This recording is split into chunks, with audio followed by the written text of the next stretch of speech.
ദൈവത്തിൻ്റെ സ്വന്തം നാടായ നമ്മുടെ കൊച്ചു കേരളത്തിൽ എന്ത് സമൃദ്ധിയാണെന്നോ.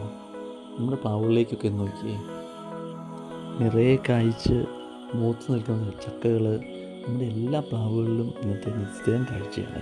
ഏകദേശം ഒരു 100 മീറ്റർ ചുറ്റളവിലുള്ള 8-10 പ്ലാവുകൾ ചക്കകളാണ് നമ്മൾ കാണുന്നത് മുഴുവൻ.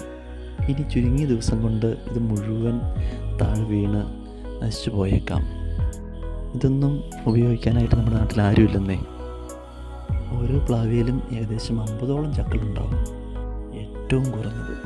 അങ്ങനെയൊന്ന് കണക്ക് കൂട്ടിയാൽ തന്നെ എത്ര ടൺ ചക്കയാണ് വെറുതെ നശിച്ചു പോകുന്നത് ചിന്തിച്ച് നോക്കി. നമുക്കിത് നല്ല രീതിയിൽ ഭക്ഷണമായും മൃഗങ്ങൾക്കുള്ള തീറ്റയായും അല്ലെങ്കിൽ ജൈവവളമൊക്കെ ആയിട്ട് മാറ്റാനായിട്ട് സാധിക്കുന്നതാണ്. വേണ്ട രീതിയിലൊന്ന് കരുതി കഴിഞ്ഞാൽ എത്ര വലിയ റിസോഴ്സാണ് നമ്മുടെ നാട്ടിൽ വെറുതെ നഷ്ടമായിക്കൊണ്ടിരിക്കുന്നത്.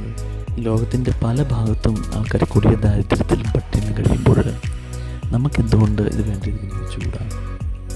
ഇത് നല്ല രീതിയിൽ കൈകാര്യം ചെയ്ത് പ്രോസസ്സ് ചെയ്ത് ഭക്ഷണമായി ഉപയോഗിക്കാനുള്ള സാഹചര്യങ്ങൾ ക്രിയേറ്റ് ചെയ്യപ്പെടണ്ടേ? ഇതിനു വേണ്ടി നല്ല സ്റ്റാർട്ടപ്പ് ഇനിഷ്യേറ്റീവുകളും ഉത്തരവാദിത്തപ്പെട്ടവർ ഏറ്റവും പെട്ടെന്ന് കൊണ്ടിട്ട് ആശംസിക്കാം.